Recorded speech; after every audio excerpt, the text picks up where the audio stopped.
আসসালামু আলাইকুম বন্ধুরা, দেখুন আজকে আমি দেখাবো একটি মেকআপের স্টোরের মধ্যে কিভাবে কাস্টমারের মোবাইল সেই দোকানের স্টাফ চুরি করে নিল।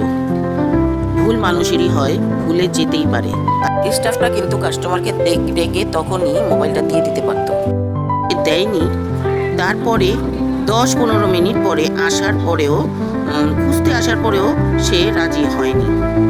দেখুন, সামান্য একটা মোবাইলের লোভ সামলাতে পারলো না। দেখুন, এই যে মোবাইলটা নিচ্ছে, কাস্টমার বের হওয়ার সাথে সাথে মোবাইলটা নিয়ে রাখলো। দেখেছেন? তো আপনারা সতর্ক থাকবেন, কোনো দোকানে জিনিস কিনতে গেলে সতর্ক থাকবেন এবং ভিডিওটা সবাইকে শেয়ার করে দিন, যাতে সবাই সতর্ক হয়ে যায় যে দোকানের স্টাফের কাছেও কাস্টমারের কোনো জিনিস সেফ নয়। আজ এই পর্যন্ত, আবার ফিরে আসবো অন্য কোনো ভিডিও নিয়ে।